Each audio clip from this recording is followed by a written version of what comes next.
Broadcasting worldwide from Vancouver, Canada. Welcome back to the Personal Process Podcast. The show that takes you through the growth, hardship, self-discovery, lessons, and stories of individuals who achieved success in their own personal path. Trust the process.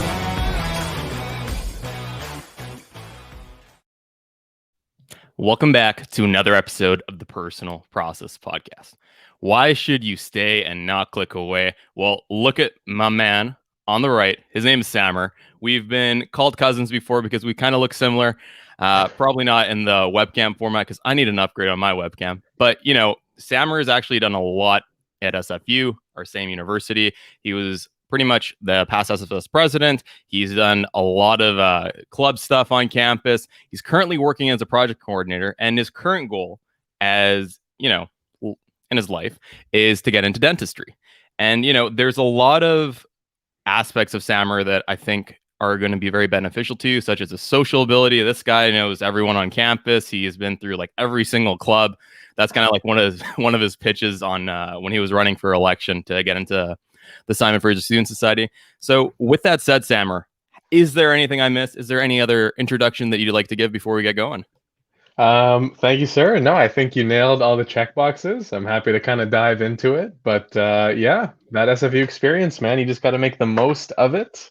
And, you know, that was my thought process. If you don't hit every checkbox, you didn't do it. So exactly. And just to reiterate on this point, this guy's backpack probably weighed 50 pounds more just from the buttons he got from all these clubs. Yeah, okay. It was heavy, dude. It took a toll, but it was worth it. Hey, man, you got to get that leg day in somehow, eh? That's a fact. That's a fact. So, Samer, you know, let's throw it back, man. Like, the SFU days are kind of, you know, a little bit of the end goal. I mean, we recently graduated with you. So let's take it back, you know, childhood. Like, tell me a little bit about that. Like, how did that look like for you? Did you grow up in Canada? Were you, you know, did you go through a different school system every now and then? Tell me. Yeah. So I think I would say my kind of growing up was actually a very humbling one, and one that I'm really happy that I got to do. My parents were born in the Middle East. So my dad's family is from Jordan. Mom was born in Kuwait. And so they kind of had an interesting history in themselves because my dad's whole family is Greek Orthodox, mom's family's whole Muslim. So them, you know, even getting married was something that was very controversial at the time. And so it caused a lot of, you know, feathers to get rustled in the Middle East because that's a big deal. And so they came to Canada, you know, saying, you know, the multicultural aspect is really open. They welcome these sorts of things with open arms. So my parents came here. My mom was 8 months pregnant. And they kind of just started from scraps. You know, my dad sold his car, dad sold his fridge and everything. And my dad's a civil engineer, my mom's a biologist. But when they came to Canada, obviously, you know, the education system takes a really big swing. So pretty much both of their degrees were invalidated coming here. So mom kind of stepped away from education. She had started her master's in Jordan, but had to step away from that. And so she stayed with me when I was born. Dad worked 3 jobs, you know, it was like 60, 70-hour weeks, like crazy. Yeah, and at the time he tried to pursue getting his degree in engineering back, but the testing system at the time, it's a lot more welcoming now, but at the time was rigorous, especially when, you know, you just had a kid. And so we, you know, Dad worked a lot, spent a lot of time. I actually didn't pick up English until I was about maybe 5 or 6. Wow. When I got tossed into like kindergarten or grade 1 or something. But I think that experience was very important to me, and it's something I draw on a lot in the things that I do now with, you know, the friends that I have and people saying, you know, oh, you know, this is my background and these sorts of things, and there's a lot of struggles, and I think those are amazing to have. You know, at the time it can be really difficult, and even now, luckily, my dad managed to get his degree validated and start his own business as a contractor now. Mom has her own spa, and it's amazing kind of seeing the work drive that when you have like immigrant parents, especially kind of, you know, in a sense, like fleeing their country, their home to start a new life. And it's the, you know, that immigrant dream that many of us hear about. It's as the children of these people, it really puts a drive in you, you know, and I see this constantly in people I know who have immigrant parents that, you know, you hear the story always of your dad telling you like, oh, I walked, you know, 10 miles a day to get to school and I woke up at 4 a.m. What do you mean your back hurts? And it's like, oh, okay, I'm sorry, you know, I'm just going to go make dinner and vacuum the house. I'm so sorry, you know. And at the time, as a kid, you're like, oh my God, like this is crazy. But I get to now after I've graduated university and I'm working and doing all these things, and I'm like, wow, like I'm so glad I had these values instilled in me. But it was a tough but a really humbling upbringing. Absolutely. And, we're Yeah. mentioning about the struggle and the toughness and Mhm. kind of, something that may be looked upon negatively by some, but you are talking about how you appreciate it and how it formed you into the person that you are. Do you mind Mhm. talking a little bit more about like the specific benefits? I'm not sure if you can relate an anecdote to it. And this is Mhm. freestyle, so, no pressure at Yeah. all if the No, for stories sure. aren't coming to the noggin right now, but No, that's all right.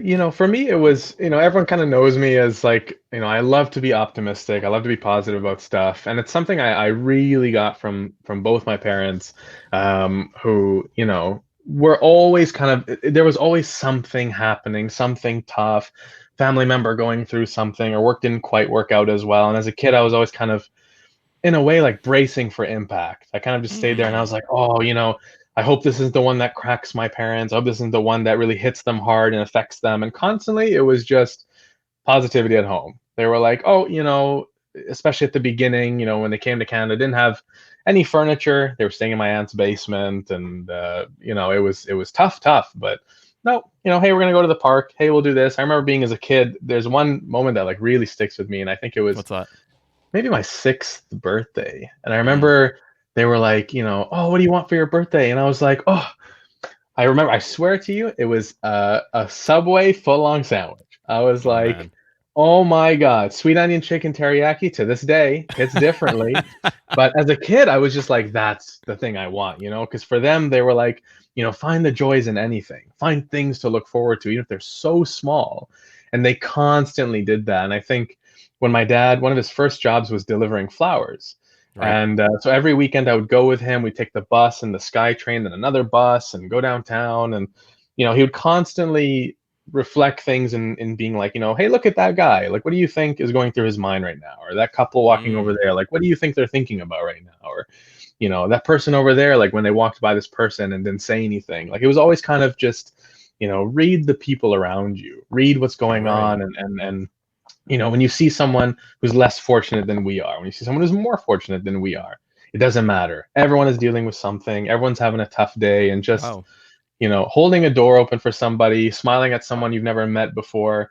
I think you can agree with me, because I'm sure Persian culture is similar, but that sense of warmth that you get from that Eastern culture, you don't find it as much here sometimes, especially in areas like downtown Vancouver, where it's just that Yep. work grind culture. And so for him, it was like, hey, you know what? Work grind culture is great and all. We take it seriously, but being a good person is going to take you a lot farther than having that work grind mentality, as long as you've got a good balance of both.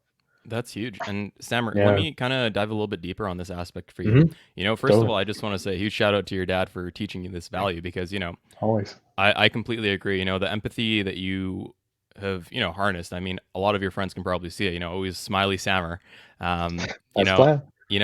it's huge. You can connect with people, you make genuine connections, and I Hmm. honestly believe that it makes us happier people.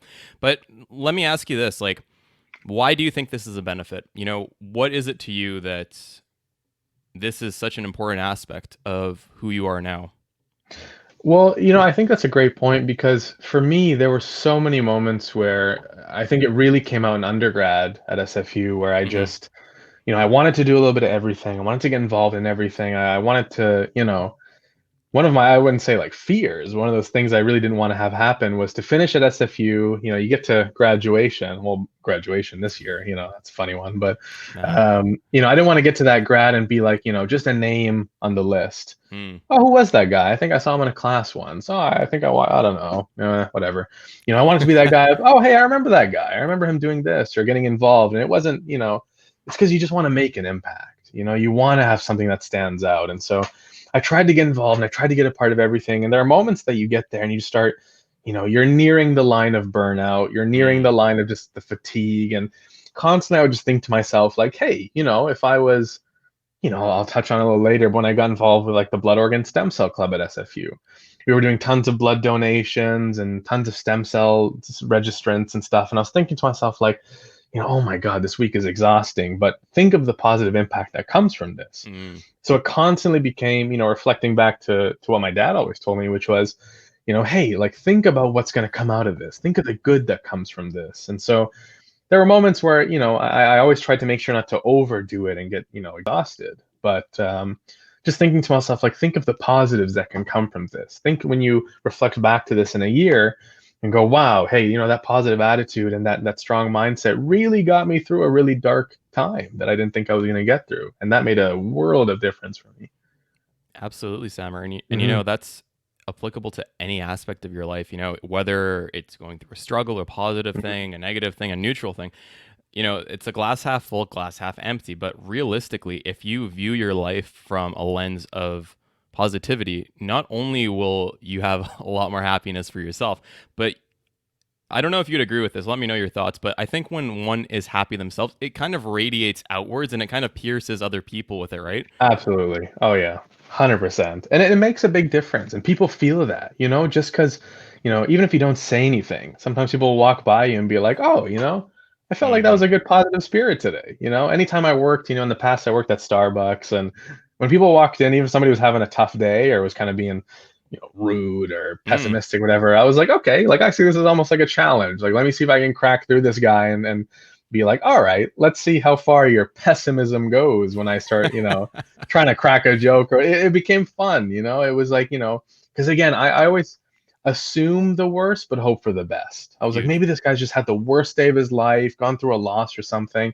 Let's see if we can make his day a little bit better. And it makes a difference. Absolutely, man. And Yeah. that's a critical point I think as well, seeing everything as a challenge. Yeah. And Oh, yeah. the reason I mention that, Sammer, is because a lot of people, when times get tough, when, maybe a professor brings an unfair midterm, we'll throw it Oh, back yeah. to SFE. I'm sure you've had your fair share of Uh, those. many, yeah. Or, let's say someone gets out of a relationship with someone and then they're like, what do I do in my life now? It's it's very easy for people to go into, coping mechanisms with that, whether it's, I don't know, unhealthy, drug or alcohol behavior, or even just unhealthy behaviors of coping, of like escapism into television, just watching that all day. And that aspect of a challenge, who was it that mentioned this? I think it was Joe Rogan. And you know what? I'll give a shout out to him. He mentioned this in one of his little clips that he posted on YouTube. And he's like, Hmm. imagine yourself like you are being recorded for a movie. And right now, when you're at your low, you're being recorded. And this is going to be the start of your movie. Where do you want to end up in 5 to 10 years? And So true. Sammer, by seeing that as a challenge, you're like, you know what? I'm being recorded. I got to do this and I'm going to make that change. And the one impact you make for that one person who is maybe having a bad day, it's not Hmm. just that one impact. It's a network effect. We are talking earlier about, the fact that, when someone's happy or feeling good, it pierces other people. Well, I Hmm. think the same thing with negativity. I mean, you walk down the street and you just see someone and you kind of get a visceral feeling if they're just, So true. angry or something like that. And if you're able to change that, you're able to change the impact they have on other people in their day, their close connections, and even those people. It's just every single action you take, ladies and gentlemen. It's such a big point, and I'm really happy that we, talked about this point. So we're only 13 Hmm. minutes in. Sam, you're I giving us know. too much value, man. This is gonna be a quick Oh, episode if you just keep wait doing and this. see. Oh man. So Sam, we're talking about this. I mean, we're at childhood right now. I'm sure this is gonna go a lot further if we keep going to this, but like you take me where you want to go from here. Hmm. Well, I think the important part is one that I really think about now a lot is because I have a brother who's in grade 8 right now, Yep. and seeing that experience of him starting out high school and the experience, I think the one that I think about a lot, and him and I talk about a lot, is that kind of self-image when you're going through an experience that you've never dealt with before, and it happens at every chapter, whether it's you're starting high school, starting university, starting a job. And it got me thinking a lot, and it got me thinking back to like when I started high school. It was really tough. Mm, I was super introverted. I was super really? shy. I was about as shy as it got. I kid you not. I laugh at this now, but if I talked to any girl I didn't know, you could see my hands just quaking. Wow. Oh yeah, and it was tough. At the time I had, bad body image issues and I wasn't really confident. I talk about this very openly now because it's Hmm. helped me become very open about it and helped others as well. But I had a bad relationship with food, and it kind of stemmed from the body image thing, and it was tough, at the Mhm. time. And 13 to 14 is never exactly friendly to anybody, really. No. But at the time, it was such a big swing for me. And what's funny is I remember getting into grade 9, and I had tried out for concert choir and vocal jazz, and I was Mm. like, oh, I love music and whatever. And I just remember having this choir teacher. Shout out to Mr. Kruger, North Surrey. He was fantastic. And I remember him just, sitting down with me and walking me through the process. And I remember being super nervous. I would sing to the other people in the choir, and I would just like beat red in the face and get nervous. And he said, what are you so nervous about? Like, what is it that you're worried about? And I was like, oh, what if I hit, a high note I can't hit, and then my voice cracks or whatever? He's like, okay, you're in a choir room. That's what we expect is supposed to happen. And I go, okay, what about if we go into a concert and I perform in front of the gym and people laugh at me? And he was like, okay, at least it makes you memorable. At least you stand out. And I Mhm. was like, shoot, this guy's got an answer for everything. And I remember kind of over time, he was very kind about it. And, he gave me songs that were comfortable to work with. And it's really easy to blend into a whole choir as just one person. And I remember getting into grade 10, and I started to get a lot more comfortable with body image and my voice. And I remember him going, okay, well, I want to try something a little different. Hmm. So he calls me out from the choir, and he goes, we're going to sing a song called The Coconut Nut. And I was like, oh my God, this already sounds ridiculous. And he's like, now the thing about this song is that there is one male tenor, so like a male high voice, that's going to sing falsetto, which is Hmm. pretty much like mimicking a soprano voice. And he goes, and he Before you points at go me. into a little bit further on that, do you mind kind of Yes. explaining about that? What's a falsetto? What's a soprano? Oh, Just you for got it, those. of course. So basically, when you're in like choir or doing any kind of vocals, there's soprano, alto, tenor, bass. Those are the four kind of key sections. Mhm. Normally, soprano and alto would go to the women, soprano being the really high pitched voice for women, alto being the lower tone voice for women. And then usually in the men's voices, tenor is the higher range of men's Mm. voices. And then bass being the low, deep, kind of booming voices. Right. So, in each section, there's a one and a two, one being the higher, two being the lower, just to separate it out. So I sang in the tenors. I was a tenor one. I sang pretty high at the time, and he was like, okay, so falsetto is usually like, think of someone, if you've ever, the easiest way to explain it is if you ever watched like an opera and you've Mm. seen those women just hit Wow. those high pitched ringing voices. So you can do that pretty much in like almost any octave. And so he Right. was like, the song is notorious for having a male falsetto. Right. And I was like, please, God, please, please, please, if this guy points his finger at me, I'm going to pee my pants. And he points right at me, and he's like, I want you to do the falsetto. And I was like, oh my goodness, what have I got myself into? I'm quitting, I'm going to band. And he was like, you're going to see how much people are going to be amazed by this. Because he was like, you've got a great range, you'll get through it. I want you to try it. Right. And I remember, doing it in concert choir practice for the first time, being so nervous and going through it, and people around me were like, "Oh, that was pretty good." And I was like, "Wow, that's insane." And so he was like, "Great." And then so we had a concert coming in the winter, and he was like, "All right, normally as we do, we pick the songs we want to do." And one guy in the choir, there's always one guy, and he goes, "That coconut song is so interesting. We should do it at the school performance Oh with man. everybody there." And I was like, "Oh my God, Parham, you have no idea what went through my mind at that time."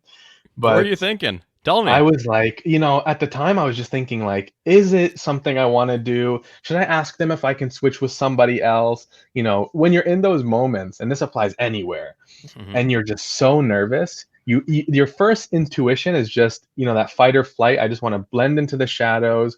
I don't want to be in the spotlight. Give it to somebody else. That way I can breathe a sigh of relief.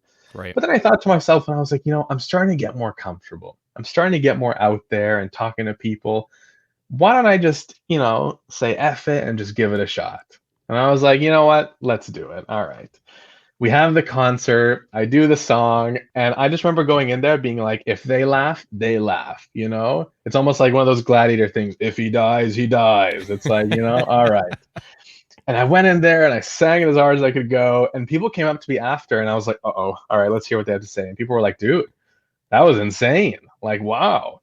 And I just remember thinking to myself, like, if I can sing high pitched in front of like 500 people in this gym, I can go talk to a girl. I can go present my speech in front of my English class or whatever. So it Mhm. became, choir for me was the one thing that really pushed me out of my comfort zone.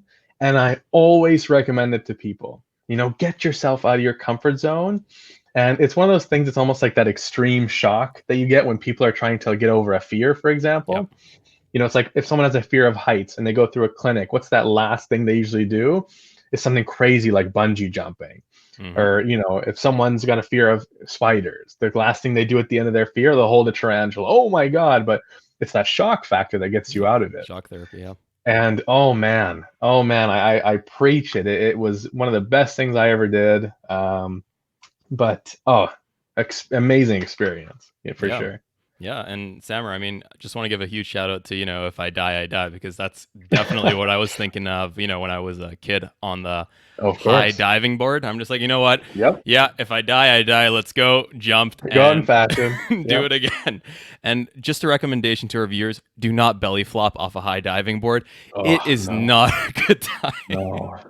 So, another reason why I was very surprised, for those of us who don't know Sammer or too well, Sammer is one outgoing fella, ladies and gentlemen. Like, he knows so many people at SFU, and, just hearing that he was introverted, that really shocked me.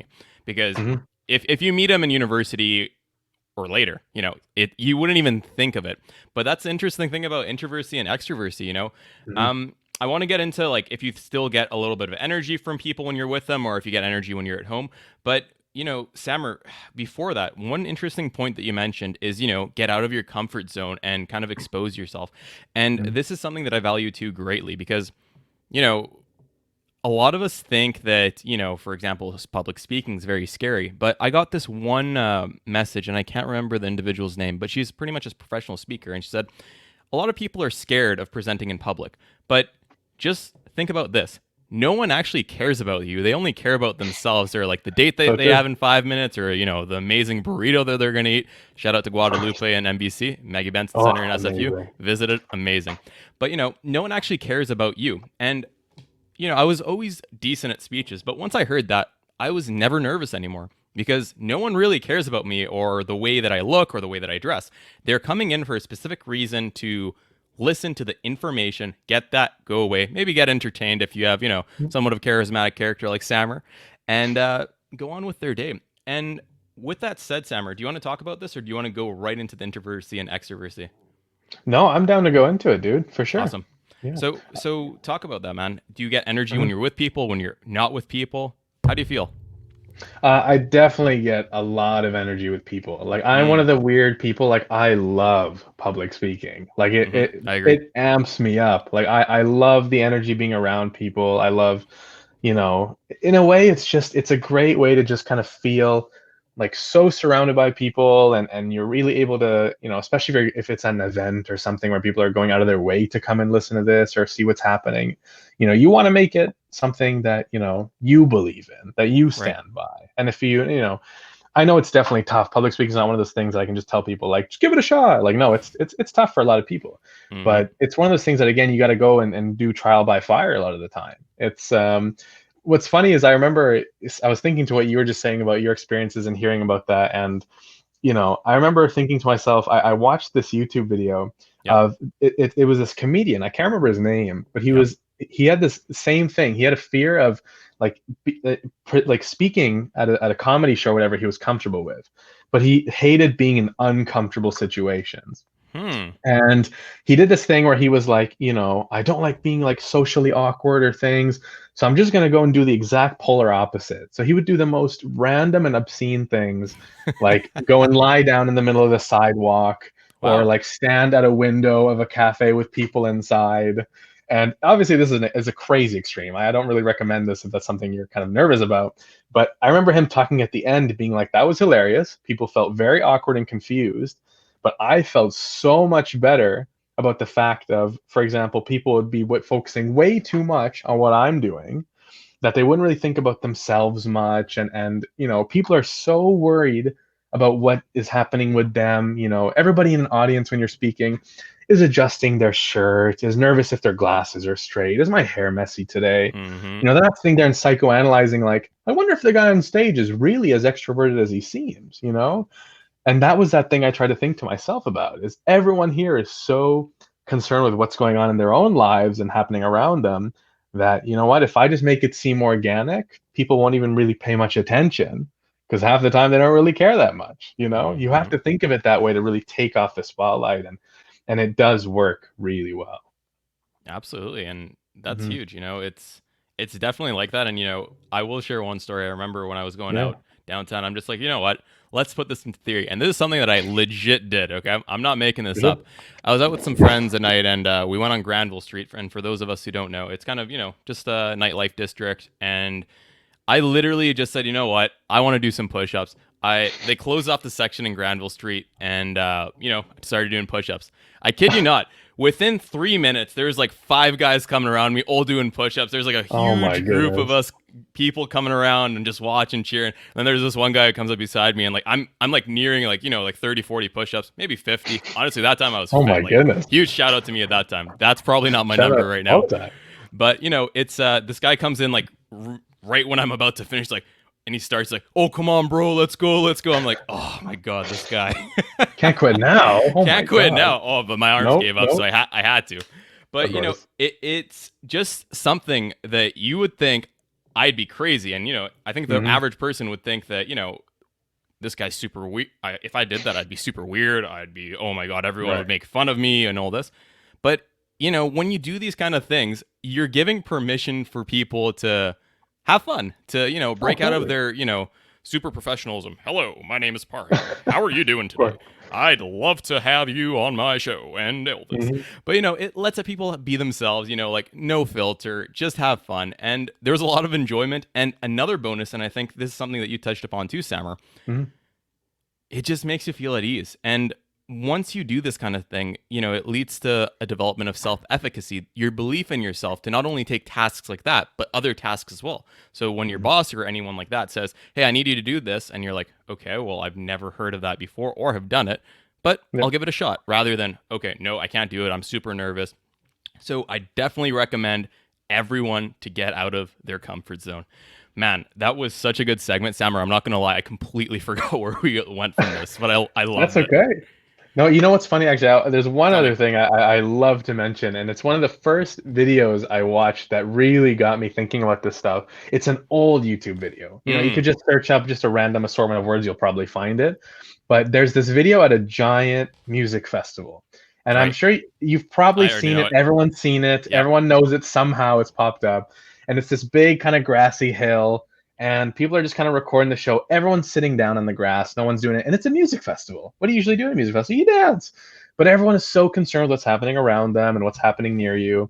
And out of the blue comes this one like random scrawny dude, stands up and just starts dancing. And I'm not talking dancing where you kind of like, roll your hands or, do a little He's awkward going movement. This guy 100% in. is 100% like through the wall. Like he's putting his heart and soul into it. And of course, for sure, the first minute or two, people are thinking exactly what you said. Is this guy crazy? Is this man taking some kind of narcotics? Is he doing all right? But a minute or two goes by and people are like, no, he's just doing it because he's digging it. He's vibing. Minute or two passes, maybe a girl stands up, comes over with him and starts, you know what? If you're dancing, I'm dancing. All right.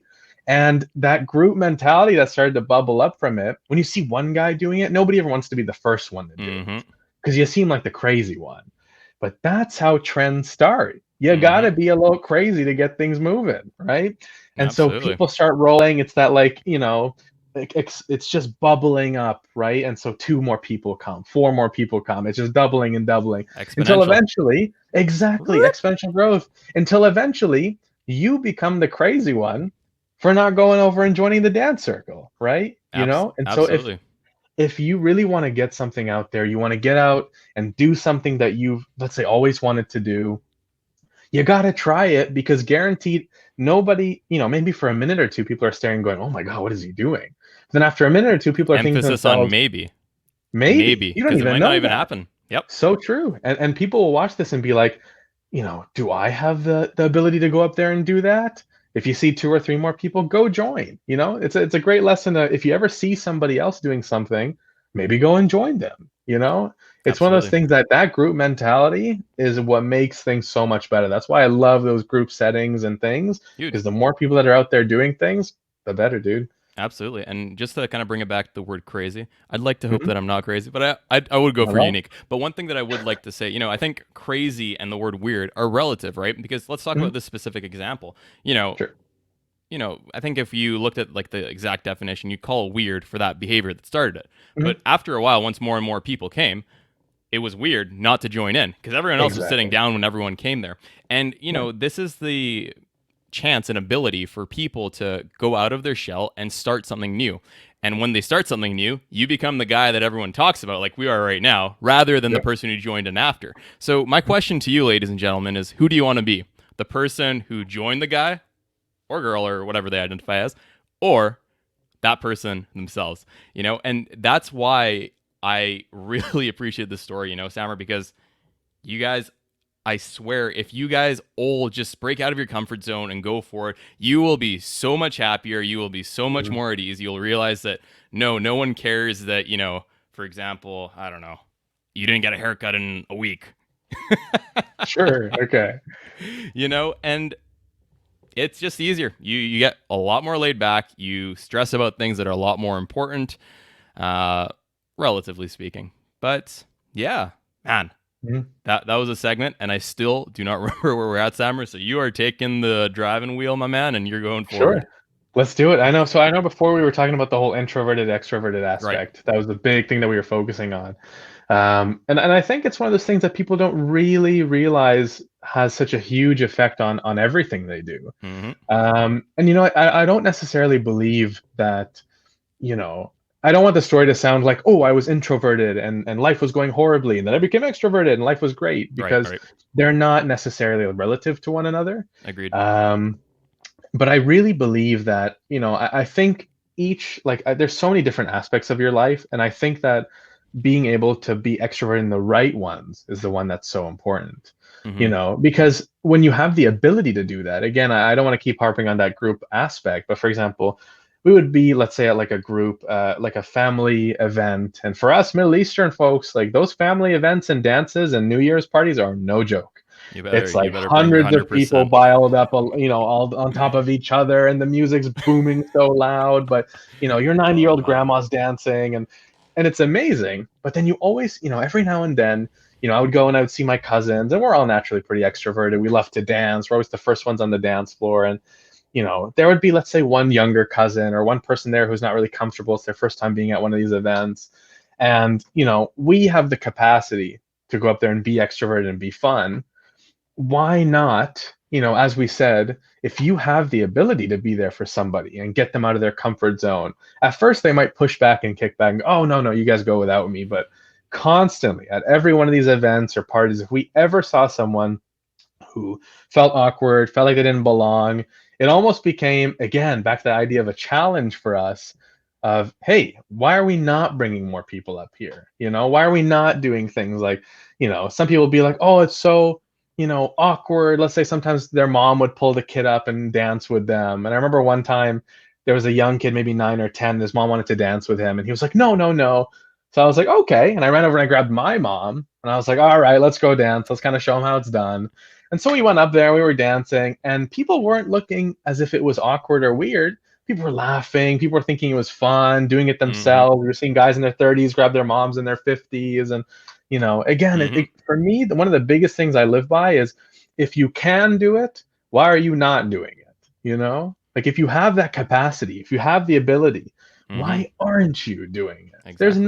nothing there if you have the ability to do it. And I tie that to everything I do. I hear that, Sammer. And, I had a very similar story. I went to one of these, Persian events. Of And, course. I usually, don't really care too much about being the first person. In fact, I enjoy it. If there's good music, man, and I'm feeling like moving, I am jamming. I am doing moves that Absolutely. people would laugh at probably if they did it themselves. But, I'm just having fun. And, Of course. so a lot of people, you would think that they would be like, oh man, if I do this, people they're gonna make fun of me. They're gonna share me on social media. I kid you not, man. Like I was trying to get people to come in. Some did, some didn't, but Mhm. everyone had a smile on their face. Of Everyone course. was having fun. And again, it comes back to the previous argument, like if you're that first person, you're giving people the ability to express themselves and be like, okay, I'm not the first one here. And, you know, I kind of want to dance. Maybe they'll do a little jig on their own little spot Yeah. and then they'll develop it slowly and surely. But no, I hear you 100%. If you have the ability to do something and you want to do it, don't not do it. You know, I think we're talking about this on 2 episodes previous. They're kind of a little bit spread out in the future. So I believe it's 2 on my friend Dan's show. And, you know, if there is someone on their deathbed, you never see someone saying like, "Oh, thank God I didn't dance at that event," or "Thank God I didn't do this thing." Of course. It's usually a regret. Like, for example, "Oh man, I should have asked Wendy to marry me," or "Oh man, I should have taken it more easy in life." "Oh man, I should have just danced more." And you know, if your guys are able to understand this, everyone, you know, like I believe that because everyone eventually has to die. I mean, who knows? Technology might take us into like a virtual reality version of this, right? But you know, if we can be content at the end of their life, I think that is the best goal anyone can have, because you've experienced everything that you want to experience, and whether it's a lot of money, a lot of friends, a lot of time to read books, you've done it. And if you can be happy with what you want to do, huge. Man, Sammer, you're going to take the wheel again, my man. I'm sorry. You're spewing so much knowledge. I got to go into a segment on each. Thank you, sir. Yeah, well, you know, there's one motto I love, that one you're talking about with the deathbed and kind of those lasting memories. Because one of those, there's a quote I put into pretty much everything I do every day, which is, What's that? you know, it's go through life saying, "Oh well," rather than "what if." Love You it. know, because let's say you find out, you know, knock on wood if you got knock around you, but like, you know, you wake up tomorrow, hey, today's your last day to live. Oh, okay. You know, do you want to look back? Let's say I look back at this moment and I go, oh well, you know, maybe I asked that girl if she wanted to go to prom with me and she said no, and I got laughed at a little bit. Oh well, at least I tried. Whereas imagine you're sitting there and you go, God, I wish I'd asked that girl to go with me to the dance. What if I had asked her? Maybe she would have said yes, right? You know, that what if aspect is a killer. Worst. It's a killer of so many things. And I think it's a good segue into something else that's been really, you know, in my life lately, which is after I finished up at SFU, and as you mentioned earlier, dentistry has always been my plan. And I'm happy to harp on that a lot more. Dentistry for me is, you know, if you are one of those people who's able to find a passion for something that just sticks out to you, it is amazing. And for me, that's been dentistry. And, you know, I went through SFU, and again, very open about it. I don't mind talking about it. My first 2 years at SFU were tough. I was not in a faculty I liked. I was studying, I started out in microbiology. You know, shout out to anybody who can do that. Kudos and massive respect for you. Oh my goodness, Parham, I had a tough time. It's definitely an interesting field. To say the least. And, you know, I tried my best. You know, I had a good group of friends, and these people were doing well, but I just was not, you know, and I'm sure you've had these experiences, you know, when you're in a course and you know, the prof's all right and the people are all right, but it's just the material is not resonating for you. Yep. You know, and so I went through the program, and you know, both my parents were in science programs and rigorous science programs. And, you know, I finished that first year and I said to myself, you know, what if I just studied a little bit differently? What if I just, you know, retaken some courses? What if I had just not gone out that one day? And I said, you know what? Oh well. Okay. My first year wasn't so good. Didn't do that great, you know. But for people, you know, let's say you want to apply to medical school, which can be seen as one of the most difficult programs to get into, regardless of where you go. So many medical schools will tell you, hey, we'll drop your lowest entire year, because even as a medical school or a law school where we know that, you know, we're looking for the best of the best, we know that people have tough times. We know that you have times to adjust. So we want you to say, hey, oh well, had a crappy year. What am I going to do about it? I'm going to keep going. Yep. I got into my second year, had a bit of a tough time again. I said, you know, what if I switch faculties? You know, people keep talking about health science. People keep talking about this faculty that's really engaging. I love the social aspect of it. Because, you know, when I started in first year, my initial plan was med. I had planned on going to med school. It seemed like the thing that, you know, interestingly enough, everybody was going to do. And I was like, great, I love science. It's my plan. Yeah. But again, I was just going with the grain. I was just going with what everybody was talking about. And you know, it's not to say that that's like the aspect of med, you know. Sure. If that's something you're interested in, amazing. But for me, it wasn't working. And So I had, again, another moment where I had a family friend who was saying, like, I was at a family function talking about how I didn't like med. My first year was so bad. And they said, hey, well, have you ever considered something similar? And I was like, no, like what? And they said, oh, like dentistry, because I love working with my hands. I love, doing that hands-on work. I love art, but I also love the science aspect.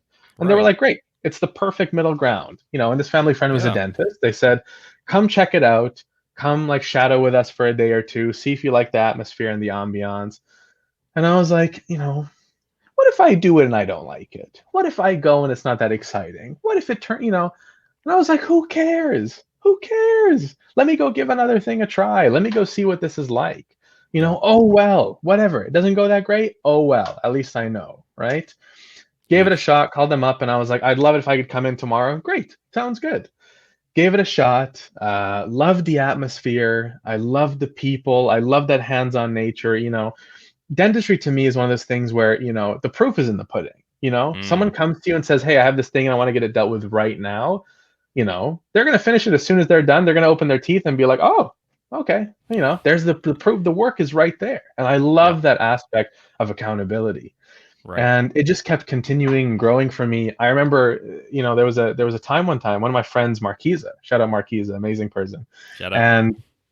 And I remember she had lent me a textbook, and she lived out in White Rock. And I was like, hey, I'm gonna borrow this textbook. Let me at least buy you some drinks, because she was just letting me borrow it for free. Wow. So we go to this, she was amazing. That is a good friend. And that is an amazing friend, I can safely tell you. And again, it's just spur of the moment. She says, hey, I know this place, White Rock Beach Brewing Company, great area. Let's go grab some drinks.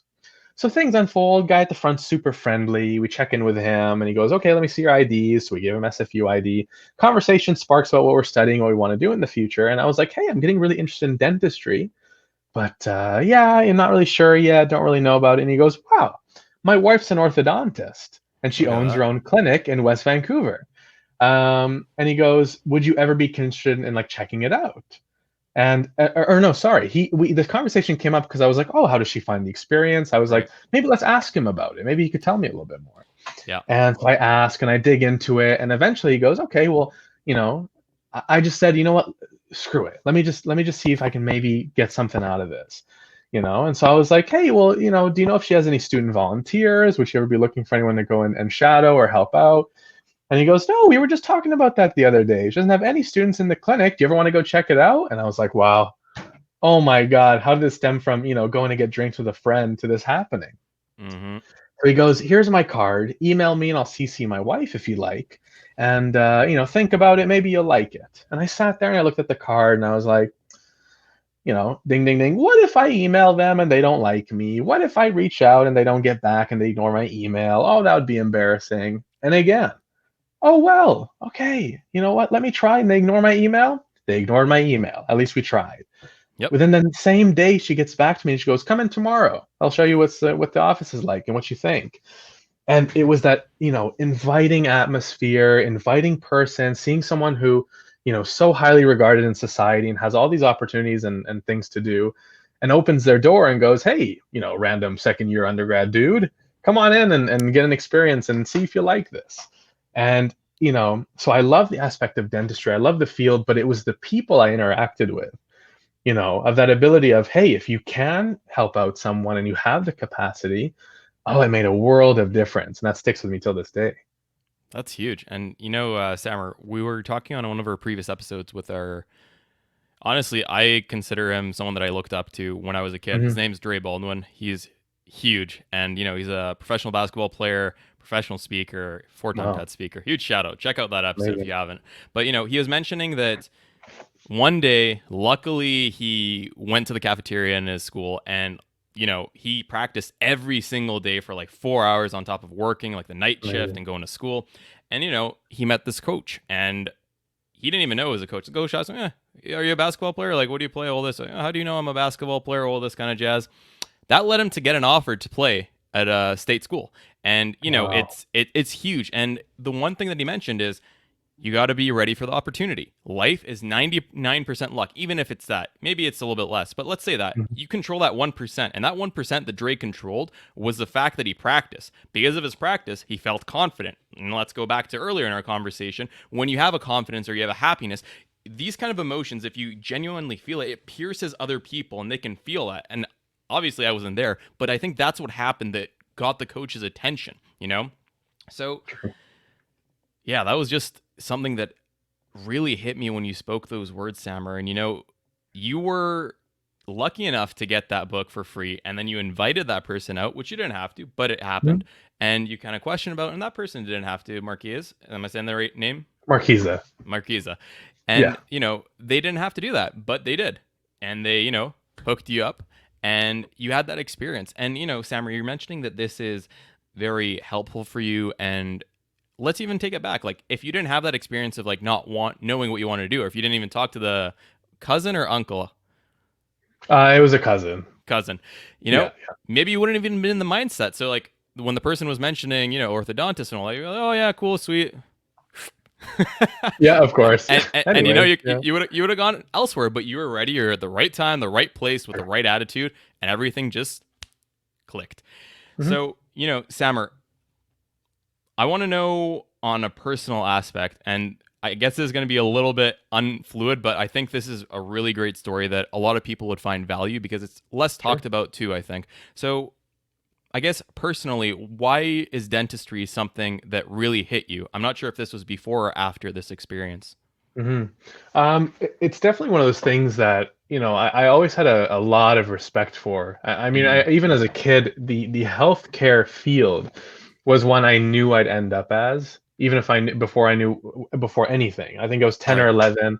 And I think where it stemmed from, my mom was going to the chiropractor, and I remember coming there and then sitting down and being like, wow, like here's one person who can make a difference in someone's life and do something that they've practiced with, and it's taken a lot of time and dedication, but the amount of difference you make for people is huge, And so I always remember being amazed by healthcare, didn't know what path I wanted to go into.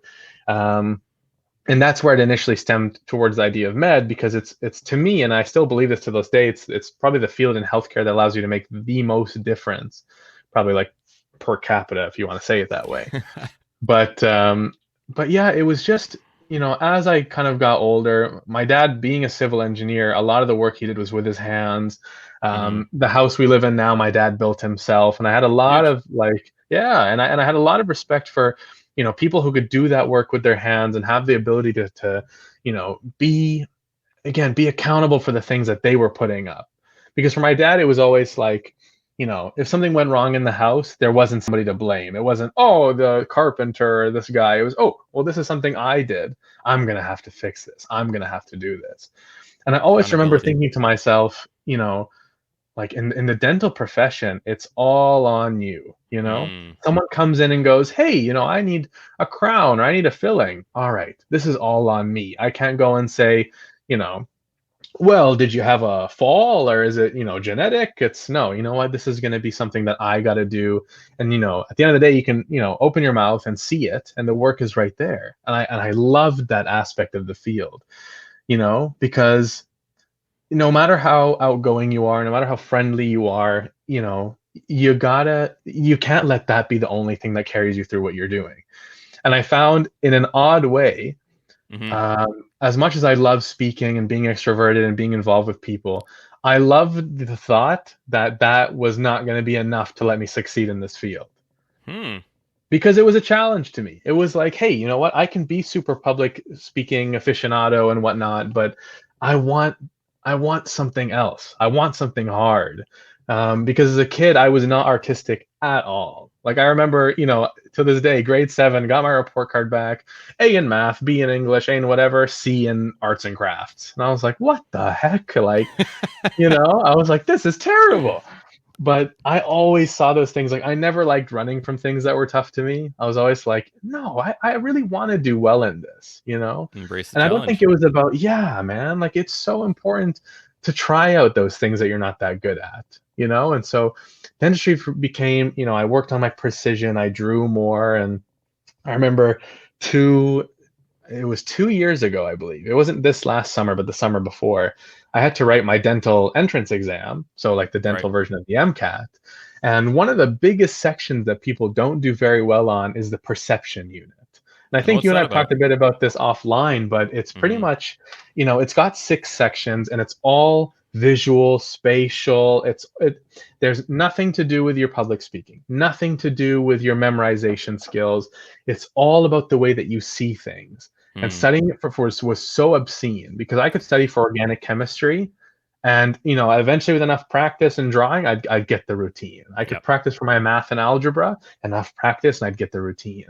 But perception, it's hard to train your brain to see things in a 3D, pattern or backwards. And one of the examples I'll give you is there were 4 angles. It's all online pretty Yep. much.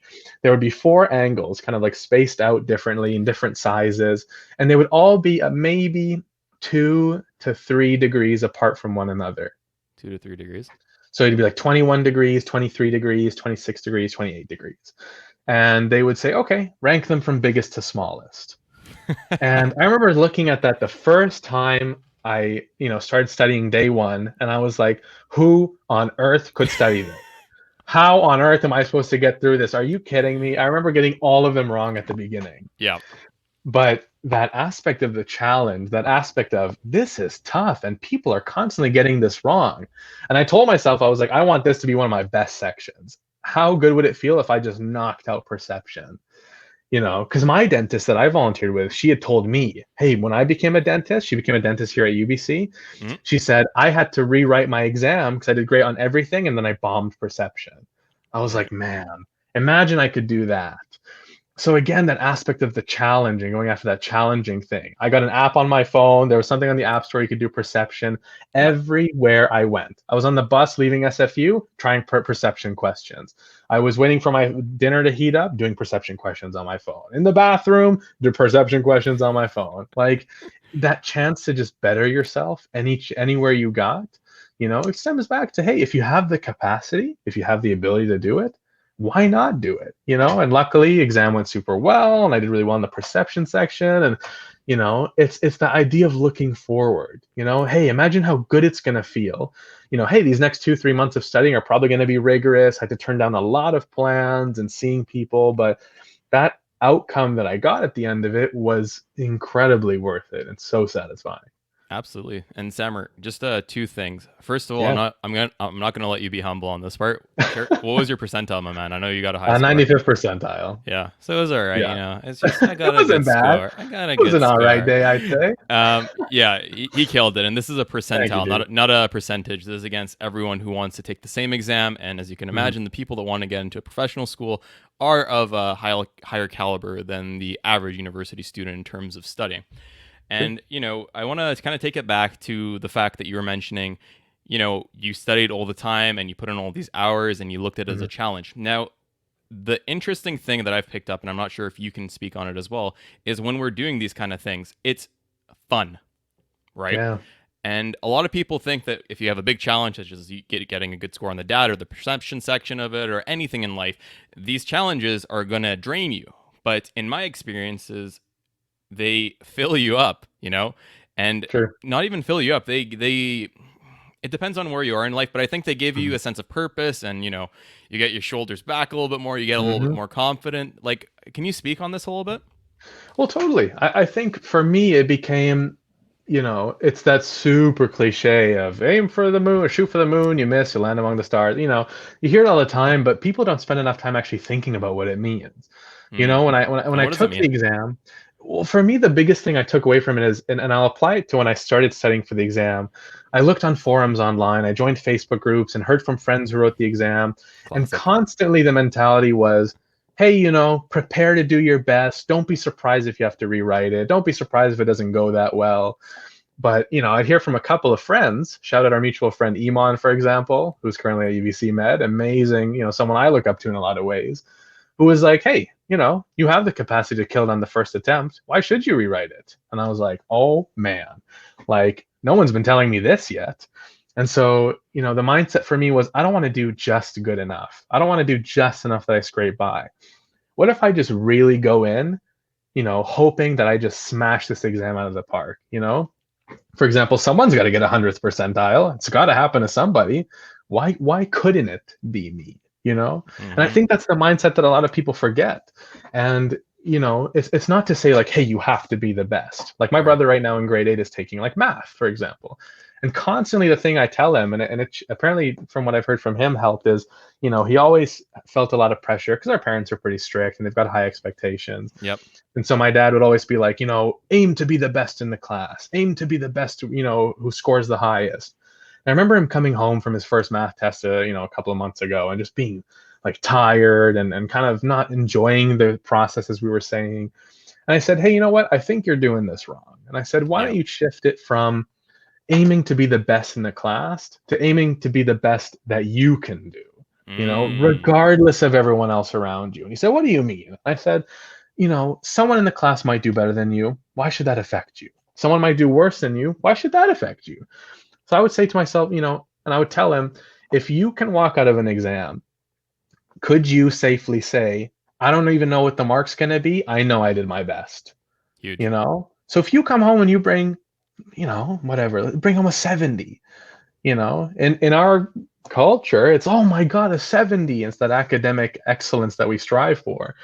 But if I could look at him and I remember him bringing home a score that was not so good. And I said, did you try your best on this? Your best? And he goes, it was my best. I said, okay, that's it. I'm not going to tell you anything about your mark. I'm not going to tell you should have gotten at least 80 or whatever. I'm proud of you for doing your best. And so it was just aiming to do your best, regardless of those forums online or friends you knew in the past. If you can walk out of a course, if you can walk out of a job or an experience or a relationship or anything and go, hey, you know what? I did my best. Huge. So if someone, if I was to turn back and somebody goes, did you do your best? And I can go, yes, it's a success to me, regardless of whatever you're doing. And it applied to my brother. The next week, he's got a math test every week, come home and nails a 95 or something. And I was like, what'd you change? And he was like, nothing. I studied the same, but it was that expectation that was on yourself. Yep. So when I went to my exam, it was like, you know what? The day of the exam, I remember I studied for 3 months and I was going in hard, like June and July. I wrote at the end of August. I studied, I worked in the mornings from like 9 to 1. Then I'd go to the library on campus and study from like 1 to 9. And then I got to August and I stepped away from my job, took a break, and then 9 a.m. to 9 p.m. or 9 a.m. to whatever, just Monday to Sunday, every nonstop. Mm-hmm. It became fun, like you said. And it became, I don't care about that guy online who scored this crazy percent. I don't care about the guy who just commented and said he had the worst biology section of all time. I'm going to do my best. And that's the thing that people need to do more of, is not compare, but tell yourself that you can do your best. Absolutely. And one thing that I just wanted to say, Samar, you gave your brother life advice that a lot of people don't even understand until they may never understand really, but so true. At least until their late 30s or maybe early 30s. And, you and every single person is different. Every single person has different strengths, different weaknesses, and that's what makes them unique. And by comparing ourselves to someone else, even in class, like for example, math, there's always going to be someone smarter. There is always going to be someone better. True. And, the contentment that you can get from achieving that, let's say in grade 7, maybe you go to grade 8, there's a transfer student, there's someone better than you, and you lose your sense of identity because you're known as that top math guy rather than the person that you are. And it's a scary thing because a lot of people identify as that, and then once they lose it, they're done. And I think that's what happens to a lot of people when they go to university. They're known as that smart kid in high school. They go into university, hello, calculus 1. Oh, boom! Oh my goodness. Yikes. It hits you, and then your whole image cracks, and you have like an identity crisis. Who am I? What am I doing here? Let me drop out of university. And, it's real because they haven't had time to even really embrace who they are as a person. And by knowing that you did your best personally with your own circumstances, I'm sure, you're working a job from 9 to 1, and sure, maybe that's not full time, but that still drains you. And compared to someone who wasn't working, you can't put the same expectations on yourself. And regardless if you got the 95th percentile or 0th percentile, Samar, you should be happy with what you've done. Now, the second point I want to mention on this, when you are happy with the work that you put in personally with your own circumstances, you're rewarding yourself for the work that you're putting in, not the results. And this is a very important thing in my own opinion, because when you reward yourself from that, you want to keep working, and then it's like a positive feedback loop. And this is something that you can control. And I believe it was in Cal Newport's book. Can't think of the name right now. Well, sorry about that, but shout out to Cal Newport. I think it's one of his famous books, so it should come up first. But he was mentioning about it. Create actionable goals that you can do that you have full control over. Putting in that, 1 to 9 p.m. every day, like you did, Sammer, that's something that you have control over and you can do repeatedly. But saying that you have to get 90th percentile in every single practice test, you can't control that. You don't know what's happening the day of. You don't know what's happening, on that practice test. Maybe there's just some subject. And you will always have a fluctuating mood, which will affect your efficiency if that was the case. So, man, Sammer, I'm telling you, man, you got to stop throwing out these keys, my man. You're just giving out too much knowledge. But Very fair.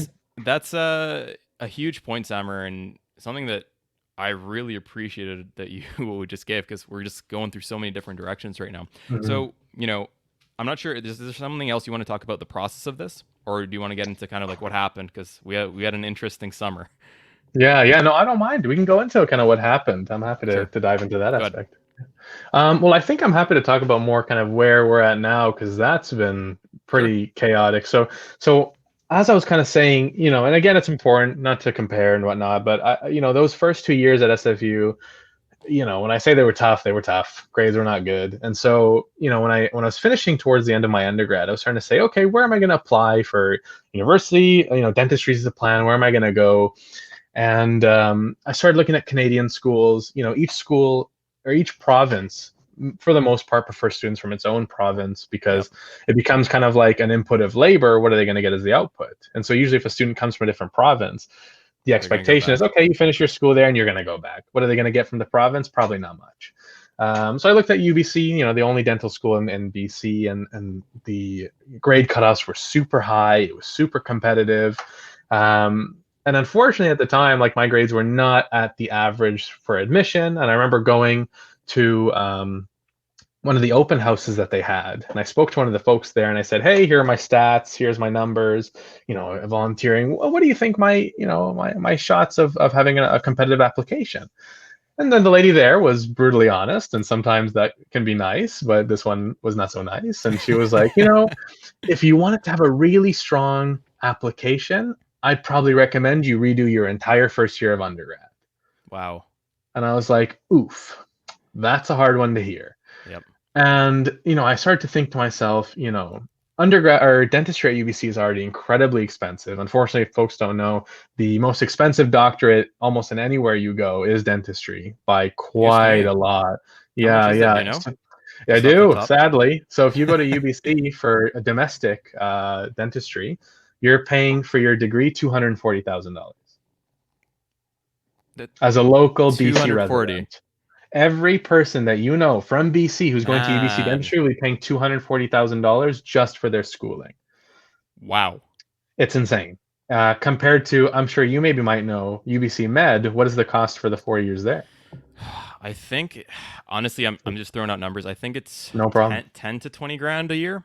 So maybe 40 to 80. I'm probably butchering those numbers though. So huge. I mean, we could no problem. But I mean, even if we had said, let's say 100,000, that the fact of the matter became that costs were super expensive compared to other programs like med or even law that I've heard of. Mm-hmm. So I looked at, for example, the States. I had a friend at NYU, and he was doing dentistry there. And I said, hey, how much is your program sending you back? Because he was in his 4th year. And he told me, this one hurt, man. He told me by the end of my 4 years with costs and everything, I'll be paying about $600,000. Sir, we're going to take a moment of silence for that one. Yeah. Just take a second to think about this poor guy and the bank that's just been chuckling it up for the next 10 years. And, so I started to tell myself, okay, like, I come from a good family, but I mean, I paid for all of my undergrad and we're in a good position, but it's hard for me to tell my family, I'm going to go to the States and pay $600K. Sure.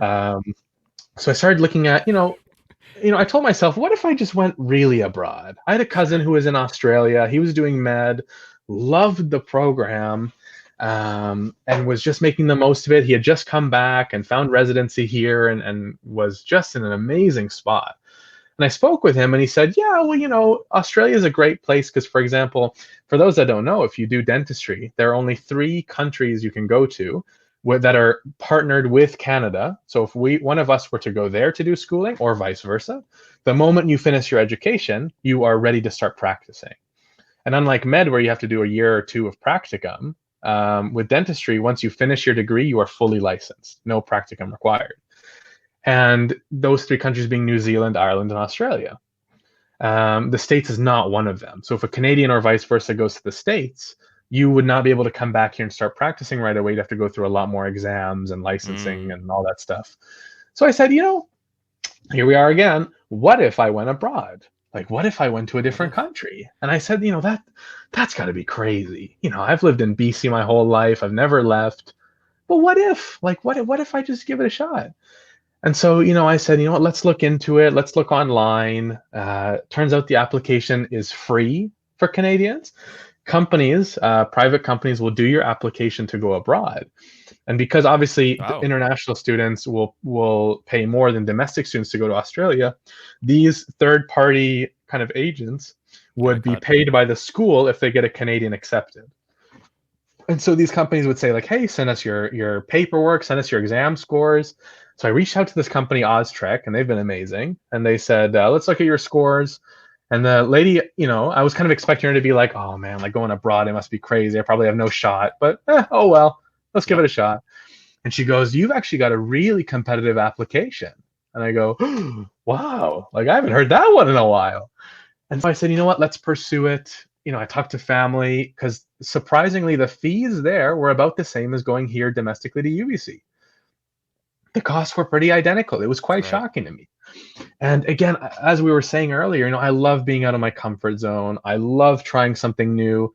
To me, it was like, whether I go to, let's say, Alberta, whether I go to Australia, I'm going to be moving out and living on my own anyways. Why not go somewhere that's a huge change and a totally new experience that's just going to kind of shock me into maybe becoming an even better version of myself through this challenge? And so Australia became the place to me, and specifically Sydney. They had an amazing dental program. Their application focused really heavily on the dental entrance exam, which again, I'm super happy that I scored really well on. So I applied. This was this summer. I was feeling great. Got through the first cycle, got through the second cycle. Everything was looking good. I was getting shortlisted. Yeah. Offers were around the corner. I was crossing my fingers, feeling good. And then we, the date still sticks with me, September 25th, we get an email. And of course, I don't have to tell anybody about what's going on this year with travel implications and the borders and things. And it's from the University of Sydney. And they told us, you have 4 days to tell us where you currently reside. Like, where do you currently live? And if in the next 4 days you are not in Australia, like fully settled down legally with a visa and everything, keep in mind that, their borders are fully shut off. They've had one of the strictest regulations in the entire world, which is why their numbers are very low, but they have no travel allowed whatsoever. Even now, today's December 12th, they've just started allowing flights from citizens and current visa holders.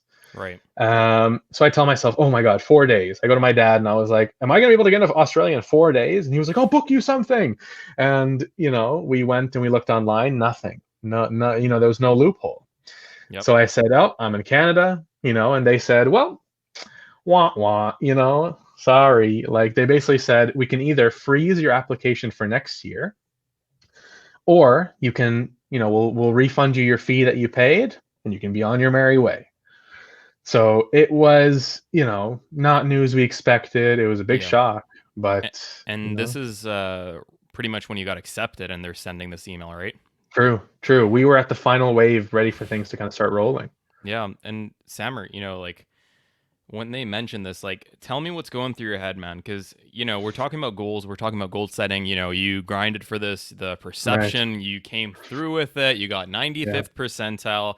You're doing this while working, which we talked about in a previous episode with Joe. It's a lot harder, like when you're working and you're doing a job, it's not just the work you're doing, it's your thoughts, it's your brain. Anyways, this is all to say that you have put in the work, you've got the results, you have done everything you have done in your power. And now we go back to that 99% luck and situation where the world just isn't giving it to you right now. And take me through like how you're feeling at that time, man. Like, yeah, it's hard to sit here and tell you like I got the email and went, well, that's unfortunate. Anyways, like, no, of course, at the moment it was, I probably read through that email maybe 10 to 15 times, being like, I'm sure I've missed something. There's probably a section at the bottom that goes, but in any ways, there was nothing. It was about as Yeah. blunt as it could get. They were like, hey, if you can't make it work, you're going to have to freeze until next year. And, I remember sitting there and I took like 5 minutes, took out my headphones, and I kind of just sat there and I was like, what do I do? Like, I normally kind of have a backup. I normally have something to fall back on, or I know what I want to do. This is one of those situations where I kind of just sat there and I just said, I don't know. I'm not sure. I didn't even respond to the email. I just kind of closed my laptop, and I just, I think the best thing I had done was not handle it by myself. I instantly shut my laptop. I went to my parents and I was like, here's what just happened. What the heck do I do? And it was kind of them being calm and walking me through it that was a huge help, because I'm sitting here talking to you about it calmly, but at the moment I was like, oh my god, oh my god, like everything's on fire, and and it's crazy. Sure. But for them, they were like, all right, well, let's think logically. Worst case scenario, what if you get to next year and you freeze your applications and more people are freezing, and then you have next year's cycle and it's going to be really competitive? What do you do? And I go, I don't know. And so they said, okay, we're going to think of some backups. We don't just want a plan B. We want a plan C through G. We want to set as many options as possible. So they said, okay, what's something you always thought about doing, possibly? And I said, if dentistry never worked out, I always wanted to teach.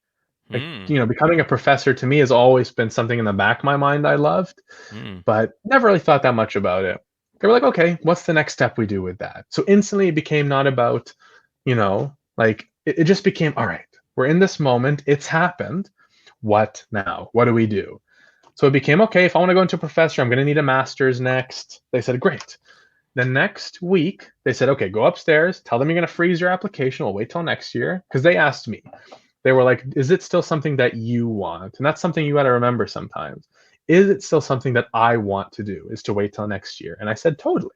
They said, great, go upstairs, freeze your application, shut the laptop, come back downstairs. And I was like, okay. Went there, did it, came back down. They said, okay, for the next week, go and find master's programs online. Masters of Public Health was the one I was looking into. And find schools across Canada that have a program you like, that has something that fits a routine you're looking for. For the next week, you're going to get your mind as busy as possible from this bad news. Don't spend there, because I'm one of those people, unfortunately, it's one of my sins, is just when something doesn't go my way, I think about it a lot and I put so much thought and energy into it, and it's not good. So they said, we want you to be as busy as possible. And I recommend this to anybody. If you're going through a tough patch and something bad's happening, regardless of what it is, keep your mind as busy as possible in any way you can. So I went and I brainstormed, I took out my journal, I wrote down options, and that was a huge help. So yeah, the news was tough at the time.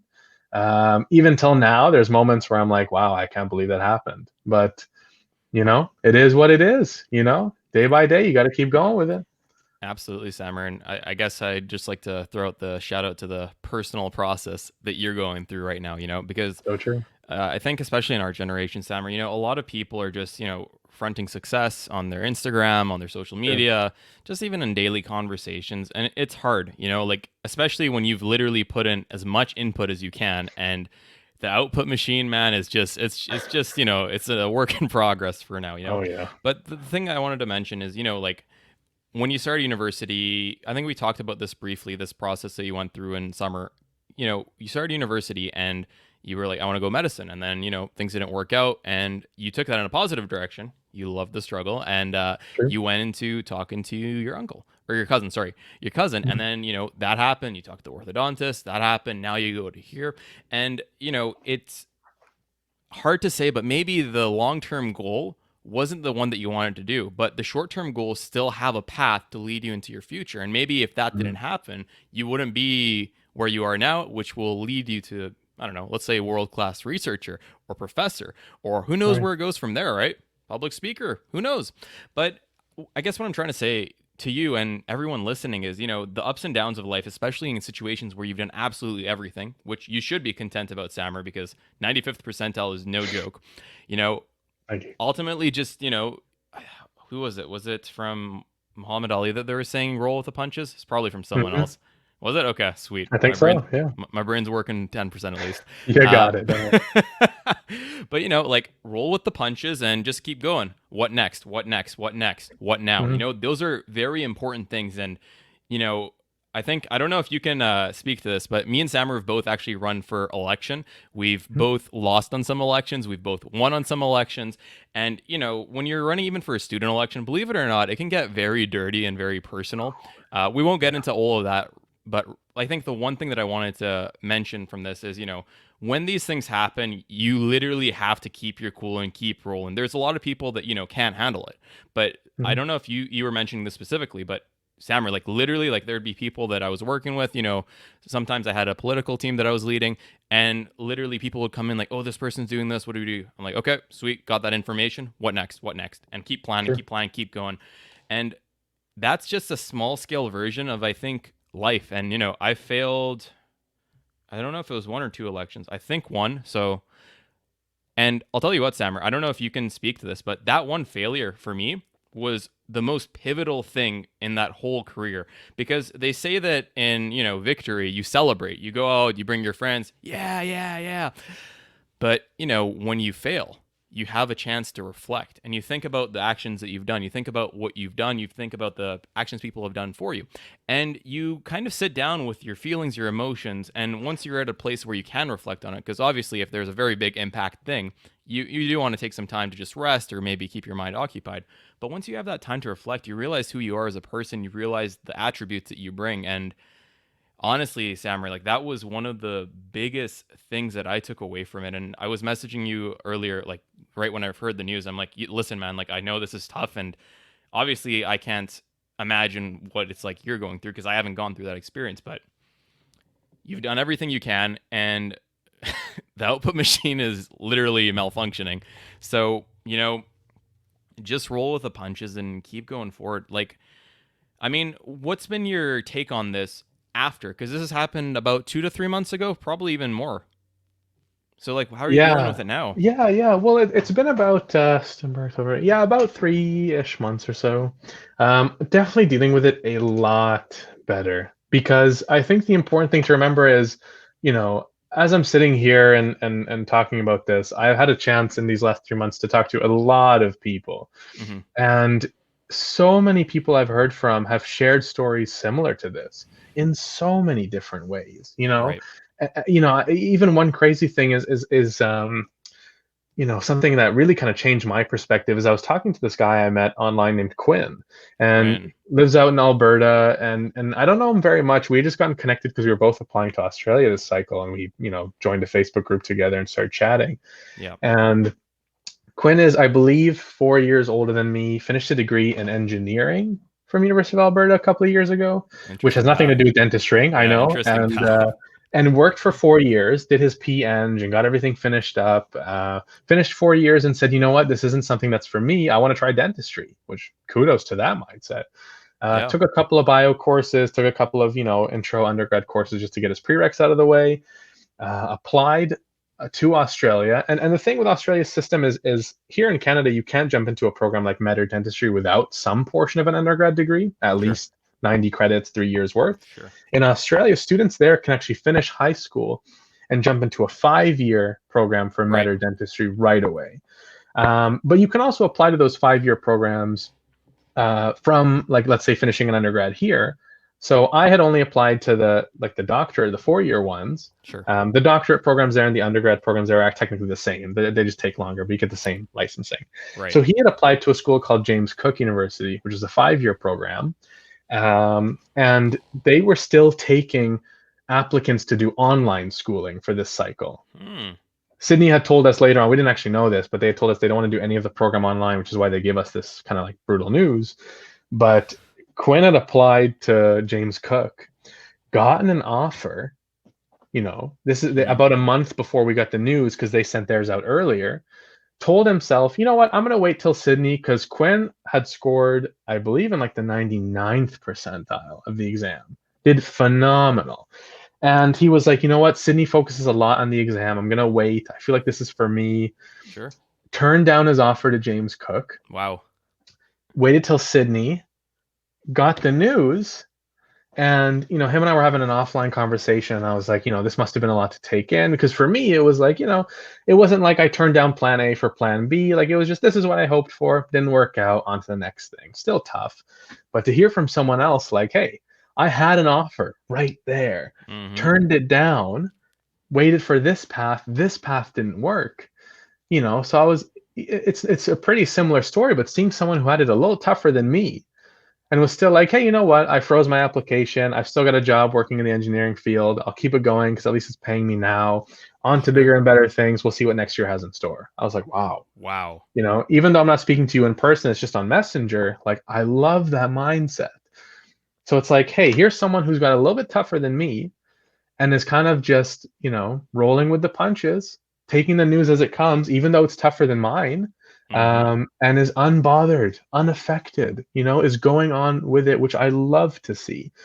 And it kept on going. I was talking to friends who weren't able to start law school this year because of the news, or had to shift online and couldn't go abroad for a scholarship. I had friends who had internships at amazing companies that got turned down because of the COVID, situation.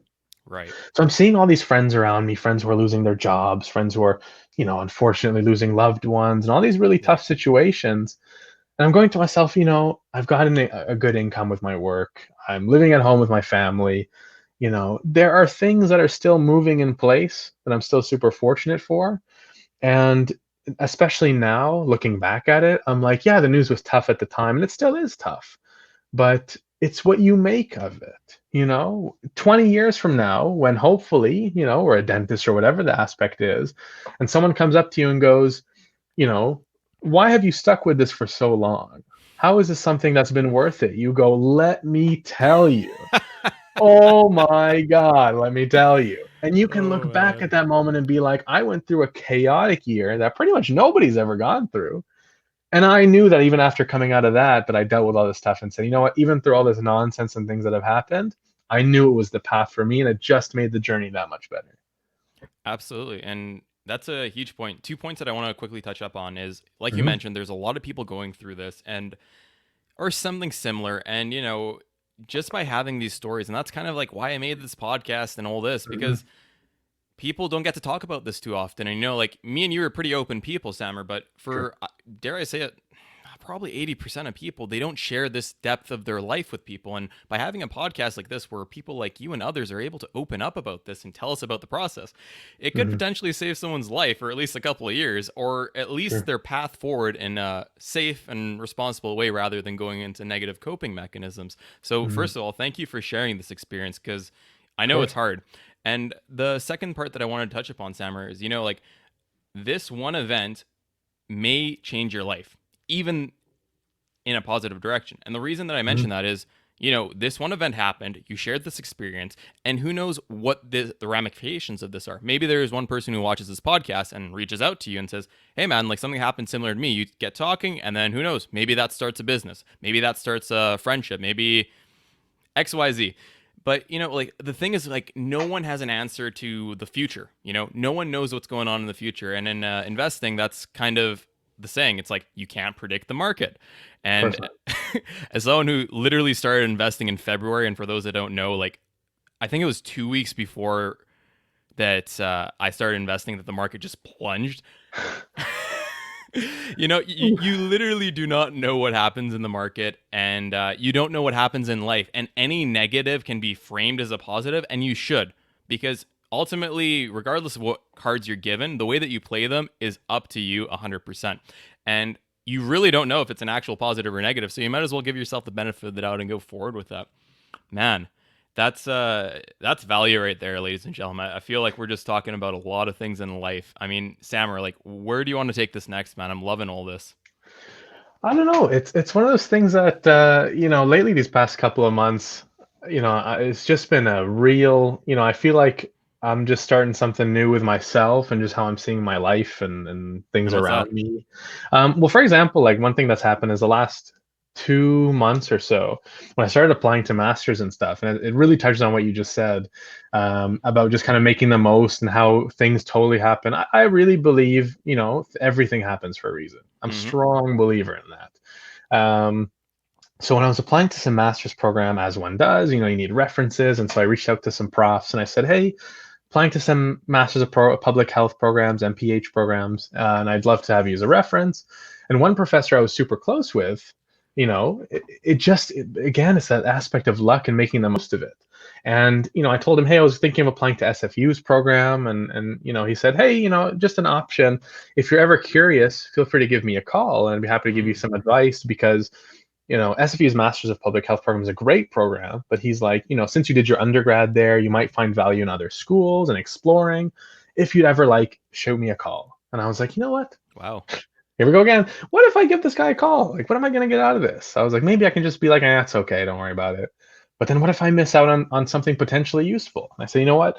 Emailed him back and I said, let's do that. I would actually love some advice on this. So we get to talking and he gives me some advice. He tells me all these things and he goes, okay, so let me get this straight. And he goes, from now until next September at the earliest, you're not going to be doing any kind of schooling. And I was like, that's right, because that's when the next cycle starts, is next fall, 2021, obviously. And so he goes, okay, what are you doing right now? And I said, okay, I'm doing project coordinator work with SFU. It's just part-time. I'm doing online website coding and project design or whatever. And he goes, okay, if you're interested, I'm looking for someone to start doing research with my team. I've just gotten a really big grant and I could fund for somebody. And it's in research on fluoride. And it's involving oral health, and it's looking at a Canada-wide study of how, mandatory provincial water fluoridation might come into effect.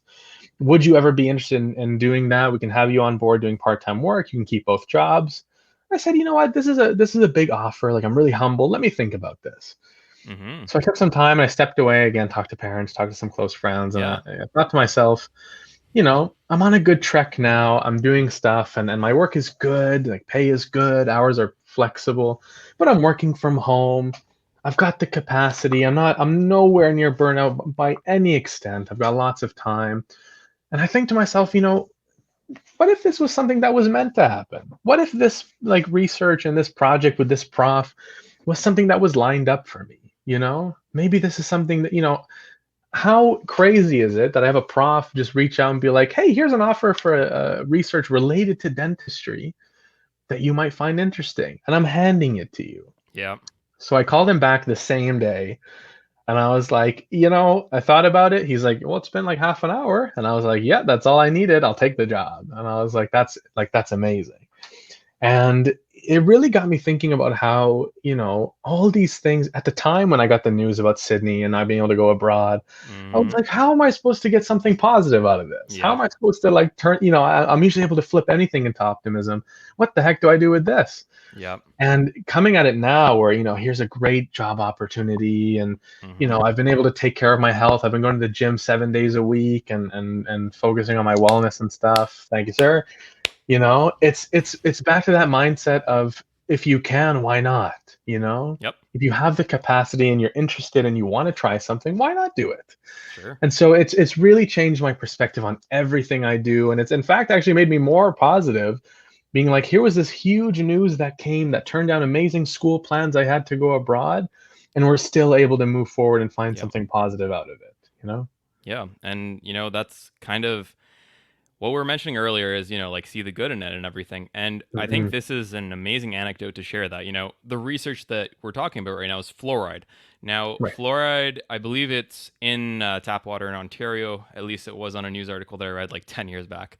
In BC, I believe it's not there right now. And I guess your research is focusing on this aspect, which is really cool because apparently you need to be very careful with the amount of fluoride because of the way that it works on your teeth. Anyways, I don't know about that, so I'm going to stop on that front. But, think about it, Samri. You got rejected from this dentistry position because of things that were out of your control. True. Hey, get to our place in 4 days. Oh, by the way, you can't get to our place in 4 days. By the way, you can't, so bye. Exactly, right? But, how... I just think it's not, it's not chance, to get something like that position and for that prof to open it up for you, and for that prof to have funding, because let's be honest, that's a huge part of even offering a position like this, So true. There's a lot of variables that happen. And I honestly think, like you mentioned, this is part of your personal path. And I 100% agree with every single failure. There is some sort of meaning you're supposed to get to it. And I think this one aspect just shows us, and I think this is supposed to steer you in a direction that you were meant to go. And, I don't know if it's going to be researcher or professor, but it was supposed to steer you in a direction where you're meeting some people, you're doing some experiences, and wherever you end up, I know for a fact, Samar, that this is where you need to be right now. And I think that's just a fantastic story with it, and just something to inspire a lot of people, because let's be honest, like COVID-19, what an impact, like one thing that I was very happy to have for myself right before COVID-19 was like a routine. I'd have pho every week. I love pho. That's like the one comfort food I have. And I'd hang out with a person every week. I'd, work out. I'd work on different things that I enjoy. And then, hey guys, by the way, there's a virus that can kill you and it's spreading throughout the world. So, we're gonna lock you guys inside. And, I've been home as much as possible and all that, but it changed my life. And at first it was terrible. I don't know if I can speak for you, Samar, but it was a tough couple initial months. I was feeling terrible seeing all this news, all this negativity. And then obviously you have the American politics going down south, which is just, what a year. What a year. Well said. So, Samar, like I really appreciated this one point that you made, man. And, like, tell me something else, man. Like, we can keep going. We can go into your closing remarks. I'm sure we could talk forever. So you can tell me how much you want to go into, and we'll keep going from there. For sure. And I think I'm really happy that you mentioned that too. It's especially for me, it just became like, the physical wellness aspect as well. Like being able to graduate from university. I don't know if you had this aspect as well, but being able to step away from classes and all the madness of undergrad, it gave me a chance at first to kind of step back and be like, all right, I'm not tied down to lectures right now. I'm not tied down to having to be on campus. Yeah. Maybe I should take a little bit more time to focus on me. I don't think people take enough time to do that sometimes. And so, again, most people. Well, yeah, exactly. And I remember same thing. I had just been on Snapchat, just looking at folks' stories, and I'd seen this one girl who I went to, SFU with, and she was going to this Anytime Fitness that was, near her place or whatever. And I think, I just remember responding and being like, I don't know what kind of led me to do this, but I just pulled up and I was like, how are you finding the gym routine? I remember like closing my phone and being like, why did I just do that? Like, classic. Okay. I don't even really talk much with her, but why not? Okay. And she was super friendly and she had just answered and she commented back and she was like, I'm really loving it. It's been great. Cause same thing with me, that time at home, like I'm working from home. I never leave home. The first 3 months of COVID, I canceled my car insurance. I literally like never left home. I just stayed here all the time. And it took a toll on me. It took a toll on my wellness, mental, physical, spiritual, everything. As someone who is super extroverted and I get my energy from being around people, it took a toll to just wake up and be like, well, I'm going to go downstairs and make food and come back to my room and probably go to bed later. Like that was my day. Let's go. And, oh, yeah. You love to see it. And, I remember her commenting and being like, yeah, Anytime Fitness. And she lives pretty close to me. And she was like, there's one that opened just a couple of minutes away from us, like pretty recently. You should come check it out. You can get like a free trial. Like I'd be down to work out with you the first time or two, and I was like, wow, that's actually really nice. Sure. Why not? Right. And so gave it a shot, went down there. Staff were super amazing and friendly. And, it became a challenge of, I remember, it's the small things that really make a difference. I walked into this Anytime Fitness and they had this big like chalkboard. Yeah. And on the chalkboard are like the top 10 people of the month who are coming the most often. I was Challenge like, accepted. I want to be on that board. I was like, this past 6 months, I've gone to the gym like twice. Yeah. I'm like, why not see if I can just get on there? Because they told me, they were like, hey, here's the sign up fee. Here's how much you pay bi-weekly. You can come multiple times a day if you want. You can come once in 2 weeks. The fee stays the same. Mm-hmm. So I was like, well, you know what? I'm already paying for it. I'm signed up. Might as well make the most of it. Mm-hmm. So I just started going every day. I would just go every day, nonstop. And, it's just finding something that changes the routine for you. Going to the gym, even if we're all in masks and whatever, I'm seeing all these people, I'm seeing all these other people who are trying to stay fit and healthy, and the community that was there is super friendly and inviting. People are helping each other out. The staff are amazing. And so, it's just for me become, again, finding the best out of these really crummy moments like we're going through lately. Hey, we're stuck at home, can't see friends and stuff. All right, I'll just go to the gym every day, wear my mask. Everything's got plexiglass. Or spraying everything down. At least it's healthy for the most part. And it's a 24-hour gym. I usually go at like obscene, ungodly times of the day when it's pretty empty. Yep. Just got to be safe. And, it's that change of routine. So, hey, we're stuck at home. You can't see friends as much. Why not focus on your physical health and get out there and try something new? And so, for me, again, that news that I got in September was some of the toughest news I've had to hear. So for me, again, it became a challenge of, what, I'm going through a real tough patch facing this, pretty life-altering news. Why not challenge myself to turn it around and make the most of it? And that's kind of what I've seen it as. And so this year has probably been the toughest, but also the most humbling year I've probably ever been through, in terms of just, again, rolling with the punches. And even though it's that 99% luck that shifts everything in different directions, it's that 1%, like you said, it's there all the time. Yep. And it might not seem like much, but that 1% can change a lot of your life. And it's up to you with what you do with it that makes a big difference. Absolutely. And even talking about that 1%, it's something that is there all the time. But I think just to kind of add an emphasis, Sammer, is something that you might not see it all the time, especially initially. True. But, if you take that time to reflect, like, I think that's one thing that this pandemic has offered a lot of people, a time for reflection. True. You kind of get to see how the pieces of your life work together, the positives, the benefits, the connections, the losses, everything in between. And I think that's really made a lot more people understand who they are as a person, which I think is one thing that's great. And, we were talking with one of our guests who was actually serving as a paramedic in New York City during COVID. And his one message was, I not sure about the vaccine, but I do have belief in the people. And I know that the people will come together. And he actually served during 9/11 as well. And fantastic individual, Brian Hildebrand, check it out. He was mentioning even in 9/11, like we all came together. And I honestly think that COVID-19 is the same. And, at a time where that country is divided, the U.S., it's a very amazing message to hear. And, it's just about trusting the process, about coming together as a community. And it's about connection, man. It's about connection to your family. It's about connection to your friends. I'll share this. The reason that me and Sam are doing this interview, and let's throw back to like just chance occurrences. He messaged me. He's like, "Hey man, how's it going? Just checking up on like life's been interesting nowadays. So how's it going? Just checking up." Classic Sammer move. But I appreciate it, and I was actually meaning to ask Sammer to come on our show, but like, I've honestly just been busy. The show's been getting such amazing growth and just amazing people I've got to talk to. I'm just really hammered in on this and focused, and I'd like to think it's going pretty well. But like Sammer messaged me like, "Yeah, you know what? Time to invite him on our show, see how he's doing." And I don't know if I can speak for everyone, but even up till now, and I think we'll probably go through maybe one more story or message, and then we'll probably go to our outro, our one message, and we'll conclude it there. But I've had a phenomenal time today, man. It's just been a great time, catching up. And I think this is the first time we're actually seeing each other. We had a couple calls, but seeing each other, and just getting that kind of story out there, Sammer. So, with that being said, would you like to speak on the point that I just mentioned? Would you like to share another anecdote or story, or would you just like to sign off on a bang?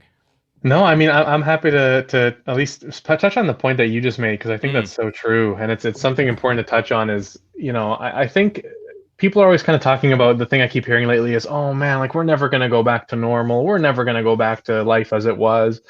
And I feel like people need to start asking, like, is that such a bad thing? Like, is that such a bad thing that really you have to worry about? Because, even this year, what I realized, sometimes I did the same thing with you sometimes, is I got so immersed in the things I was doing. I got so busy. Things would just get crazy. I'd forget to take time to reach out to friends and check in on people. And so, I made it my goal this year to be like, you know what, let's relax a little bit. Let's take some time to just message people that are important to me, message people who made a difference in my life, or even people I didn't see that often. Just being like, "Hey, how are you doing? Taking a minute just to check in, hope things are well, whatever. And it's not something I normally did before. I normally just went with the flow, and as things happened, it was great. But you know, I've really been amazed at how some people would just reach out and respond and be like, wow, it's so good to hear from you. Been going through a really horrible week this week. Yep. You have no idea how much of a difference this makes. It's like, wow. So again, it's just, I think there's such a beauty in finding just the small things this year. Oh And yeah. whether or not there's a new normal after this, I don't think it needs to matter. With the What now? vaccine on the horizon and everything happening, maybe we can learn a lot from this, and to just being Sure. thankful for the small things, thankful for the small people who just shoot a message off and just be like, checking in, hope you have a nice day. It makes a world of difference. So, Absolutely, man. I know a lot of this aspect has been about personal growth and all these really important areas. But I think it's equally as important just to really focus on those small, minute features of, whether you walk away from this and you aim to try something new or grow yourself or better yourself, there is no scale to it. Just like I told my brother, and I've been telling myself, maybe growing yourself and doing better is waking up an hour earlier and going outside and going for a 15-minute walk in the morning. That could be a huge success to some people, and there's personal process. Totally. Like one of my biggest role models I look up to a lot is a guy, you might know him, named David Goggins. Oh my guy. Oh, Yes. I love him. That I guy. love him. He's like a former U.S. Marine. He did all this work and joined, the service, and he's ran 100-mile marathons. And before he joined the Marines, he was 105 pounds overweight, was doing bug exterminations, and was told he wouldn't be able to join. They said, you have 3 months to join the SEALs if you lose 105 pounds. Good luck. And he's like, you know what? Sounds Challenge pretty accepted. crazy. Let's do it. Challenge accepted. So it's again, whatever that challenge might be, we don't have to compare our lives to David Goggins. We don't got to compare them to one another. I don't have to compare them to the person around me. It's just find that challenge, find that thing that might be an inspire to you, whether it might be seen as easy to people around you, whether some people might see it as crazy. If you can try it and do it, you got to do it. Absolutely. And that's actually a guest that I need to reach out to. So thanks for actually bringing his name up. Of course. He inspires me as well. And, he's incredible.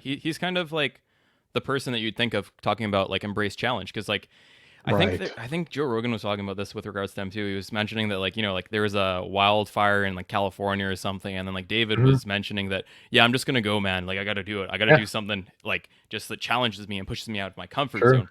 And that push out of your comfort zone, it's not even something that you should just do because it makes you feel better and makes you feel more confident.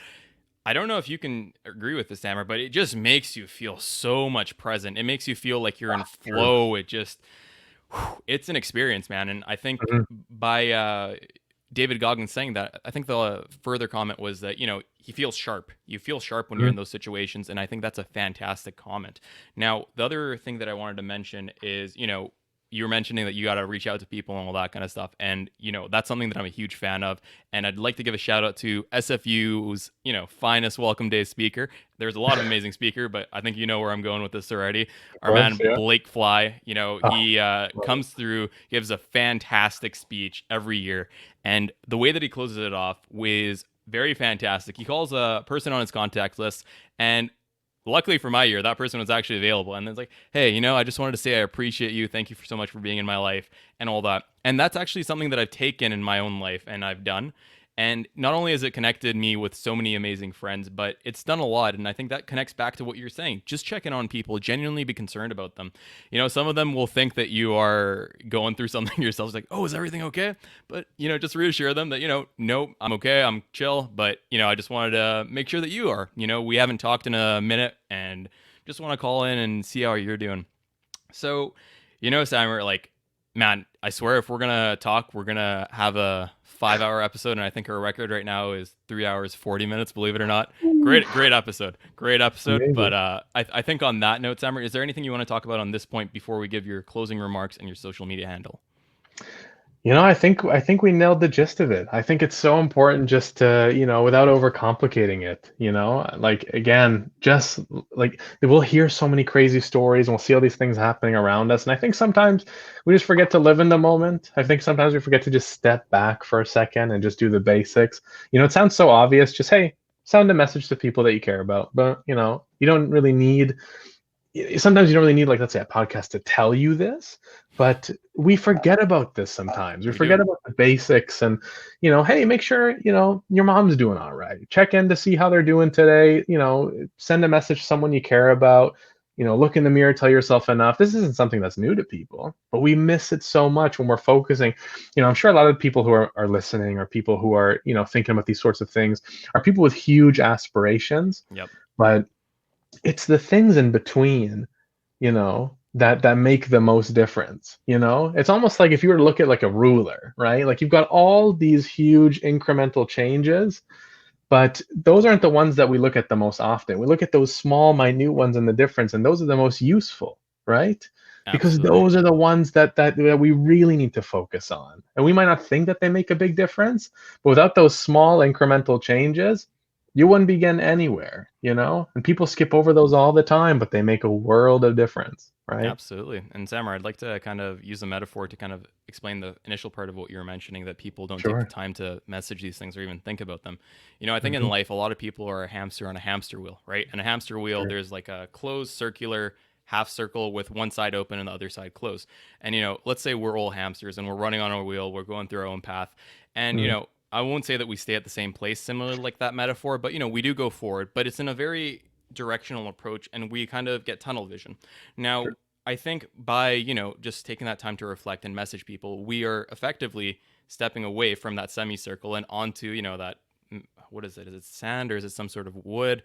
And we're just Yeah. like, we're grooving on there. And, it just gives us a time to connect with other people and realize that, there are other people that are going through life. And, like you're mentioning earlier in the conversation, Sammer, like your dad was mentioning, hey, what's that person going through? Hey, what's that person going through? And I think that empathetical approach is kind of what shaped what you're doing now. Like that upbringing is what shapes you messaging people, asking people how they're doing. And Sammer, for those of us who know, like he messages everyone, and he really does care. And even I was studying for my Casper exam recently, and I messaged Sammer. I haven't talked to him, I don't know, a while, and I'm just like, hey man, like, can you give me some help? And I was even messaging sometimes at 10 p.m. I'm just like, okay, well, this is a funny story actually. We'll go back to whatnot. I'm like, I'll message him late. I'm like, is he gonna reply? Why not? Like, let's go with Yeah. it. Worst comes to worst, he says no or he doesn't reply. Give him a shot. We had a great conversation. Gave me a lot of tips and advice, and I really appreciated it at the time. He gave me the confidence to excel in that examination. And yeah, just take the time to care about people. And yeah. So, Stammer, I'm not sure. Would you like to consider that your one message for the audience? Let's give another one. Like give us your main takeaway that you want our audience members to take away from either yourself, this podcast, or anything in life. Mm. No, I think you hit it there, and I think it's so important. Like, I can tell you a lot about getting involved and immersing yourself and pushing yourself to your capacity, but especially I think this year, what it's really taught me is just like, you are always going to be enough, and you're always going to be enough when you focus on you and not the people around you. There's one of my dearest friends right now. She's doing law school at Queen's, and her and I got off a really good call the other day, and she was telling me about how, she was dealing with. She doesn't normally deal with this, but was really feeling a big sense of imposter syndrome, Mm, being in her class, seeing all these people, because as you said, once you get to that capacity, the standard you see in the people in this community versus the people who are just generically in your undergrad, not to belittle anyone, but it's a very different ballgame. mm, You've got people who were, leading this club, this initiative, started a charity, nonprofit, all these amazing things. When she's like, I'll be in class and I would be hearing people answer questions left and right. And they know all the information, and they started the pre-law club, and I'm really overwhelmed with materials. And I said, okay, but let's step back for a second. When you were back at SFU, she was a TA multiple times, was helping lead classes, all these yeah. amazing things. Look at the people who probably said the same thing about you, right? Mm-hmm. And think about how much of a difference you made in that aspect. And again, it's just like that example we gave way earlier today about when, you're public speaking and you feel like all the eyes are on you. No one cares about you. And No that's not one in a bad cares. way. Everyone is feeling the same thing. I Absolutely. was like, you expect me to believe that you're feeling imposter syndrome and everyone else around you is a superstar that has no problem with what's going on in their own lives? Not a chance. Mm-hmm. everybody is worried about themselves. Everybody is thinking about how they come across to others and how they present themselves and the things that they do. And I'm like, you know what? If anybody was to remember me, if today was my last day, I don't want everyone just to remember me as extroverted and as involved and all these things. I want people to remember me as a guy who cared, and did his best and just stayed positive with things, right? And people will see that differently. People might say, oh, being positive and whatever is not for me. I want to be the super hard worker. If that's what motivates you and gets you moving at the end of the day, that's what it is, right? So find the things that give you the passion. And it might be hard to tell yourself that others don't care and they're focusing on themselves, and it's hard to believe. And I understand that. But you know what? The more time you spend taking self-care, focusing on what you want, and thinking about what it is that you are, looking for in your life, the more you're going to enjoy the process as you go through with it. Because it's not getting to those goals that makes the difference, As the very wise Michael Jordan always said, I've missed thousands of shots in my career and I failed, and so many shots I took lost me games. But think about how the fact that I kept on going and came back to the next game and practice that made me one of the best of all time. It wasn't him winning those games. It was him failing and going, you know what? I really messed up today. At least there's a tomorrow. Let's get at it, right? Absolutely. That's what you got to do, is wait until tomorrow. Even if today is not your day, there's always going to be a tomorrow, right? Absolutely. And, since we're talking about sports growth, I'd like to throw in Wayne Gretzky's quote. Classic. You miss every shot you don't take. And I think that's something that we talked about a lot in this episode, Sammer. We talked about the fact that, you might be scared to go into the jazz band and do that solo, especially, for a higher pitched solo. But, you go through it, you learn, and all that kind of jazz. And, with that said, Sammer, I think we'll go to the portion right where we give our social media handouts. I'll give a little outro, and then we'll go to our official outro, and we'll call that an amazing episode. Sounds good. Yeah. I mean, you can find me on Instagram, Great Samaritan. We couldn't make it without a pun, obviously. Find me on LinkedIn. I don't really use Twitter or anything, but even on Facebook, if people want to connect, Samar Rihani is my name. I've had lots of people reach out, and I always welcome conversations. I'm super open to sharing and talking about these things. So if people are ever curious, please don't ever hesitate. I promise you, I do enjoy these conversations. So LinkedIn, Instagram, search my name and find it. I'm always happy to have a conversation with anybody. That is beautiful. And with that said, Sammer, thank you very much for being on our show. I really enjoyed not only recording this episode, but, catching up with you and getting intimate with life, because I don't think we've had this amount of time to do that for at least a year or so. Oh, yeah. So, we talked about how, our initial upbringing of, like, understanding other people and really wanting to genuinely understand what people are going through led to who you are now as a person, where you want to catch up. We talked about, certain challenges in life that we might think are going to destroy us, such as public speaking, actually may lead to people loving us. And we've understood that, to kind of be ourselves and put ourselves out there, because if we are that person, not only will we have fun and enjoy ourselves, and people are actually more likely to join us, as we've shared in both of our anecdotes, and that amazing anecdote about the individual sharing at the festival. But, it just creates a community, and you can be responsible to that person, and you can be that person yourself. We went into a lot of different facets of life, and if I gave an outro that big, that would be too much. So with that being said, Sammer, thank you very much. And thank you very much to the viewers and listeners of the Personal Process Podcast. And with that said, we will go on to our official outro. Hey everyone, I'm back after another amazing episode with another amazing guest. We hope we added value into your life so you could take the tips from this episode and fuel your process forward. If you enjoyed our episode today and think other friends or family members may also appreciate the lessons that our podcast brings, be sure to share us with them. Subscribe, and rate our show so we know how we did. And always remember, trust the process.